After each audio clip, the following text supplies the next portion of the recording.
भाइयों, यदि यह पता चले कि किसी ने कोई अपराध किया है, तो आप लोग जो आध्यात्मिक हैं उसे नम्रतापूर्वक सुधारें।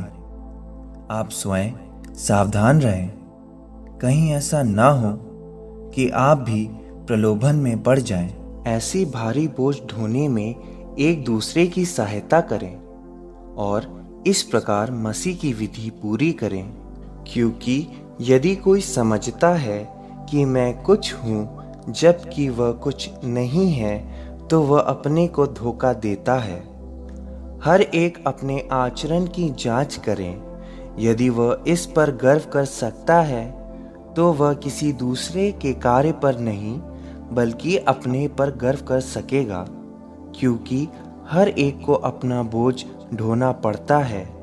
जो वचन की शिक्षा पा रहा है, वह अपनी संपत्ति का कुछ भाग अपने शिक्षक को अर्पित करे। धोखे में ना रहें। ईश्वर का उपहास नहीं किया जा सकता। मनुष्य जो बोता है वही लुनता है।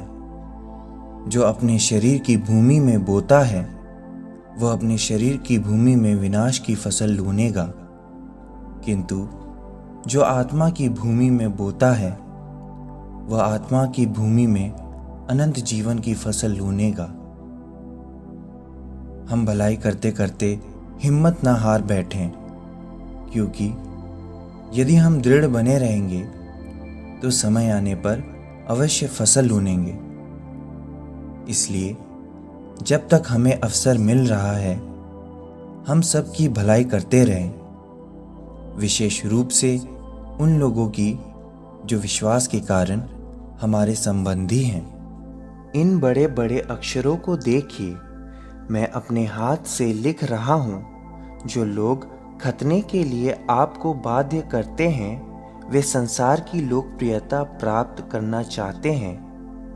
कहीं ऐसा ना हो कि मसीह के क्रूस के कारण उन पर अत्याचार किया जाए, क्योंकि जो लोग अपना खतना कराते हैं, वे स्वयं संहिता का पालन नहीं करते, बल्कि वे आपका खतना कराना चाहते हैं, जिससे वे इस बात पर गर्व कर सकें कि आपने अपने शरीर में इस धर्म विधि को स्वीकार किया है।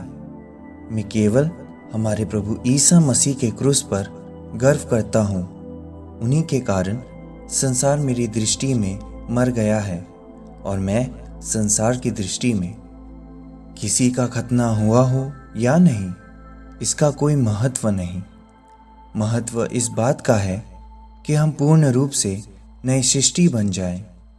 इस सिद्धांत के अनुसार चलने वालों को और ईश्वर के इज़राइल को शांति और दया मिले। अब से कोई मुझे तंग ना करे। ईसा के चिन्ह मेरे शरीर पर अंकित हैं। भाइयों, हमारे प्रभु ईसा मसीह की कृपा आप लोगों पर बनी रहे। आमीन।